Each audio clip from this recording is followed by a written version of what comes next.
Excellence is the series of 100%। Excellence का मतलब क्या है? एक्सीलेंस का मतलब है जब किसी पर्टिकुलर चीज़ में आप महारत हासिल कर लेते हैं, उसकी सारी बारीकियां जान लेते हैं, is called excellent. Virat Kohli को ले लीजिए। विराट कोहली क्या करते हैं? उनको बैटिंग, परफेक्ट बैटिंग जब वो करते हैं तो उनकी लाइफ का एक ही फंडा है कि वो किस तरह से बैटिंग करें। सबसे पहले वो क्या करते हैं? आई मीन एक जस्ट एग्जाम्पल के तौर पे हम लेते हैं, अगर वो परफेक्ट शॉट्स खेलते हैं, क्या लगता है आपको वो कैसे सीखे होंगे? उन्होंने अपने आप को ट्रेन किया है, बार बार, हजार बार, घंटों पसीना बहाया है, नेट प्रैक्टिस की है उस एक्सीलेंस को पाने के लिए। तो एक्सीलेंस का और मतलब क्या हुआ? जब आप किसी चीज को 100% देते हैं, is called excellence. Eat, sleep, train, repeat. मतलब क्या है? खाना खाइए जिंदा रहने के लिए, सो जाइए अपने हेल्थ को मेंटेन करने के लिए, ट्रेन करिए अपने आप को उस पर्टिकुलर स्किल्स में जहां पर आप अपने आप को एक परफेक्ट दिखना चाहते हैं, परफेक्ट बनाना चाहते हैं, फिर उस चीज को बार बार रिपीट करिए। अगर हम इन्हीं लाइंस को एजुकेशन के तौर पे लें तो वही बात आती है कि जब हम किसी पर्टिकुलर सब्जेक्ट को हमें नहीं आता, सीखना चाहते हैं, हम क्या करते हैं? बार बार प्रैक्टिस करते हैं, बार बार प्रैक्टिस करते हैं। That is the meaning of train and repeat. तो ये था कोट ऑफ द डे। मैं चाहता था कि एक मेरे चैनल की शुरुआत एक ऐसे कोट से हो जिससे आपको एनर्जी मिले, आपको पता चले कि जब हम किसी पर्टिकुलर सब्जेक्ट के पीछे जो हमें नहीं आता है तो हम उसको किस तरह से आगे बढ़ाएं और हमारी स्ट्रैटेजी क्या होगी। ये मैं इस कोट के साथ अपने इस चैनल की शुरुआत कर रहा हूं। तो मैं अपने बारे में बताने जा रहा हूं आपको। Here I am. This is my picture. I welcome you all to my YouTube channel. और मेरे चैनल का नाम है educator Karamjeet. If I talk about my career, I am the faculty of English language and general awareness. I have 8 years of experience. ये जो आप देख रहे हैं YouTube का चैनल है educator Karamjeet and email ID है shari.jerry।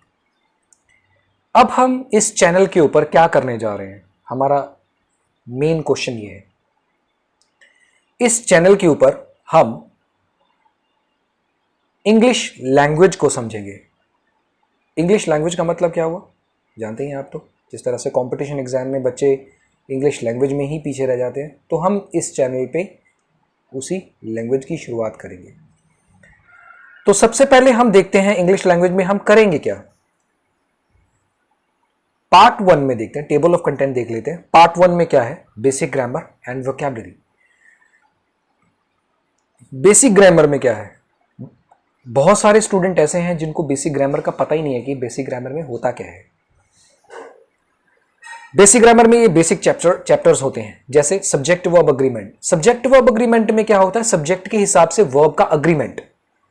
सपोज करिए कोई पर्सन सिंगुलर है तो आपका वर्ब भी वहां पर सिंगुलर होगा। मतलब इसके नाम से देखिए, नाम से ही आपको पता चल जाएगा कि सब्जेक्ट वर्ब अग्रीमेंट क्या होता है। सब्जेक्ट के हिसाब से वर्ब का agreement.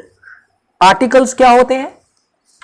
I am not talking about the constitutional articles, here I am talking about the English language article like A and the.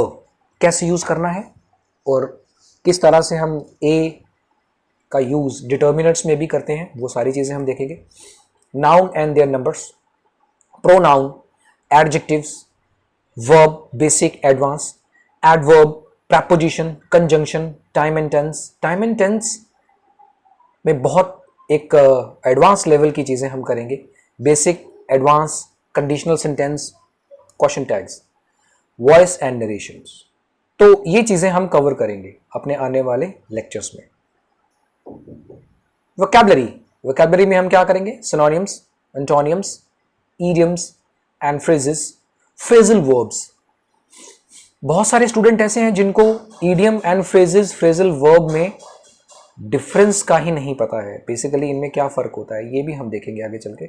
Authors vocabulary, माफ कीजिए यहाँ पर एक छोटी सी मिस्टेक है, यहाँ पर मुझे पोस्ट ऑफ लगाना चाहिए, बट कोई बात नहीं, this is my first lecture, तो पहली गलती तो भगवान भी माफ कर देता है। Important newspaper articles from the Hindu and the Indian express. अब देखिए मैंने यहाँ पर द क्यों लगाया, ये हम आर्टिकल के चैप्टर में सीखेंगे किस तरह से द आता है। ऑथर्स की वोकैबुलरी के बारे में बात कर रहा था। जो ऑथर की वोकैबुलरी होती है, जैसे हमारे जो इंडिया में बहुत बड़े बड़े ऑथर्स हैं। अगर हम हमारे जो कैबिनेट मिनिस्टर्स में देखें तो उनमें श्री एम वेंकैया नायडू जी बहुत बड़े ऑथर हैं। श्री जयराम रमेश जो हैं कांग्रेस के हैं। शशि थरूर भी कांग्रेस के बहुत बड़े एक क्रिटिक हैं और ऑथर भी हैं, उनकी काफ़ी किताबें भी आती हैं, उनके डिफरेंट वोकैबुलरी आपको मिलती है। इसके अलावा अगर हम बात करें तो माफ़ कीजिए अरुण शौरी हैं, करण थापर हैं, तो कुछ ऐसे ऑथर्स हैं जो इंडिया के एम्बेसडर्स हैं जिन्होंने फॉरेन मिनिस्ट्री के लिए काम किया है या वो स्पेशली आर्टिकल्स के लिए काम करते हैं। कुछ डिफेंस के आर्टिकल हो गए, टॉपिक्स हो गए, तो उनके लिए भी हम एक डिस्कशन को जारी रखेंगे। तो इस तरह से कुछ स्पेसिफिक आर्टिकल्स निकाल के मैं आपके लिए लाऊंगा और उसके मतलब समझाऊंगा। रीडिंग स्किल्स को कैसे बढ़ाना है वो सारी चीज़ें हम इन आने वाले टाइम में अपने जो इस यूट्यूब चैनल के ऊपर हम कवर करेंगे। ज़रूरी नहीं है कि ये सब चीज़ें आपको किसी कंपटीशन में ही आपको काम आएंगी, तो हम इसको अपने लाइफस्टाइल में भी उतार सकते हैं, रिटन की स्किल में भी हम इसको इम्प्रूव कर सकते हैं। मुझे याद है जब मैं दिल्ली में जब मैं गया था तो मुझे बिल्कुल कुछ भी नहीं पता था। तो मेरे जो कुलीग थे मेरे साथ जो मेरे रहने वाले रूममेट थे, और उनसे जब मैंने ये चीज़ें सीखी तो तब मैंने जाना कि एक इंग्लिश में आपको महारत हासिल होनी चाहिए, चाहे आप किसी भी कंट्री में रह रहे हैं, लेकिन आपको बेसिक जो चीज़ें हैं वो आपको आनी ज़रूरी हैं। तो इसी लेक्चर में तो सिर्फ मैं आपको एक इंट्रोडक्शन दे रहा हूँ, और आने वाले टाइम में हम एक रिच वोकैबुलरी का सोर्स जो है वो हम कवर करेंगे, और बेस्ट वोकैबुलरी आपके लिए, बेस्ट वर्ड्स लेके आऊँगा मैं आपके लिए। मैं अभी आपके लिए एक एग्जांपल है मेरे पास, मैं अभी आपको दिखाता हूँ। आगे चलते हैं। देखिए, तो ये जो पिक्चर आप देख रहे हैं ये पिक्चर है जो वोकैबुलरी जो मैं अलग अलग डिफरेंट न्यूज़पेपर से, आर्टिकल से निकालता हूँ और उसे अपडेट करता हूँ, not update, I am sorry, थोड़ा टंग स्लिप कर गया, अपडेट करता हूँ, और इस तरह से मैं रिटन में अपनी नोटबुक में उतारता हूँ। तो मैं आप सबको ये किस तरह से आपको वोकैबुलरी नोट करनी है, तो अपने टिप्स में सब कुछ बताता जाऊँगा जो कि आपकी रिच वोकैबुलरी का हिस्सा हो जाएंगी। One of the big we can say example to learn vocabulary according to newspaper and with your notebook। तो ऐसे वर्ड्स हो जाएंगे जो आने वाले टाइम में, सपोज करिए कि आपको अगर मैं दिन में 10 वर्ड भी करवाता हूं तो 10 वर्ड्स को आप ऐसे सीख जाएंगे कि आपके दिमाग में फिट हो जाएंगे। उसको याद कैसे करना है, किस तरह से रिवीजन करनी है, वो मैं बताऊंगा। देखिए, एक मेरे पास एग्जाम्पल है, नेक्स्ट स्लाइड में हम देखते हैं। इस स्लाइड को देखिए, Oxford dictionary word of the year 2017 में ये वर्ड डिक्शनरी का हिस्सा बना था। तो डिक्शनरी के अकॉर्डिंग किस तरह से वर्ड आते हैं, उनका क्या एक तरह से जैसे उनका सिग्निफिकेंस क्या होता है। जैसे यहाँ पर देखिए, यूथ क्विक का मतलब क्या हुआ। वैसे तो यूथ क्विक का मतलब क्या होगा, क्या जवान लोगों का भूचाल, इसका एग्जैक्ट मीनिंग नहीं होता। यूथ क्विक का मतलब देखिए, अब इसकी एग्जांपल, इसकी डेफिनेशन देखिए। A significant cultural, political, social change arising from the action और इन्फ्लुएंस ऑफ यूथ पीपल। जब लोगों का गुस्सा या लोगों की भड़ास किसी पॉलिटिकल, कल्चर, सोशल चेंजेस के लिए होती है तो उसको हम यूथ क्विक कहते हैं। जैसे बहुत इंडिया का बहुत बड़ा एक एक्सीडेंट कह लो या इंसिडेंट कह लो हुआ था, निर्भया केस हुआ था। तो वहाँ पर उसके बाद जब लोगों ने प्रोटेस्ट किया था, that was the example of youth quick. लोगों ने प्रोटेस्ट किया, लोगों ने बताया कि किस तरह से कॉन्स्टिट्यूशन के अकॉर्डिंग उनको सज़ा होनी चाहिए, और लोगों को हुई भी। उनको इसी साल 2020 में उनको हैंग किया गया, बताया गया, एक बहुत बढ़िया एग्जाम्पल थी। तो जो यूथ होती है चाहे तो सरकार को गिरा भी सकती है, चाहे सरकार को उठा भी सकती है। तो वो एक ऐसा एक हथियार है किसी भी कंट्री के अंदर। अभी एक one of the most example मैं आपको और बता दूं, one of the latest example, America में जॉर्ज फ्लॉयड नाम के एक पर्सन की डेथ हुई थी। पुलिस ने कुछ ऐसा हुआ कि पुलिस के हाथों से उसकी डेथ हुई। तो उसके बाद एक बहुत बड़ा एक वहाँ पर यूथ क्वेक आया। तो ये one of the big example. George Floyd basically black people में आते हैं, तो ब्लैक्स को बहुत ज़्यादा अटैक किया जाता है वहाँ पर।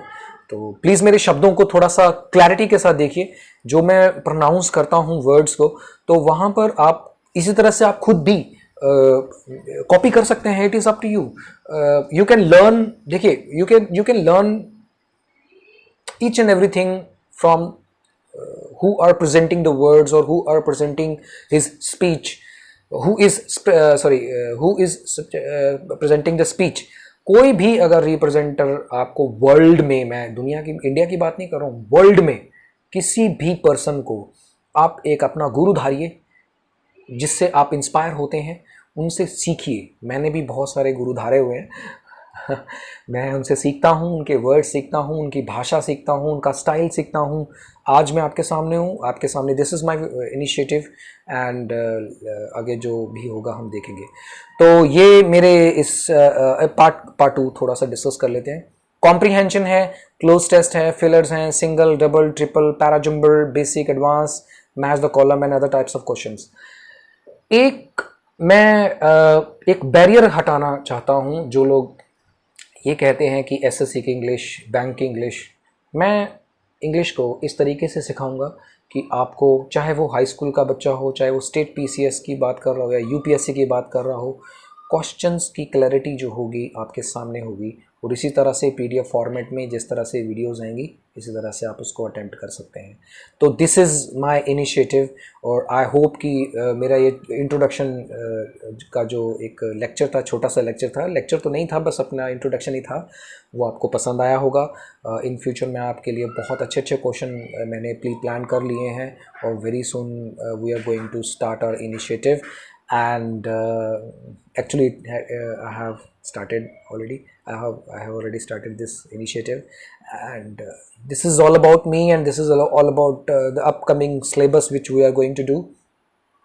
And so thank you for watching my video. Stay tuned. Bye bye. Jai Hind.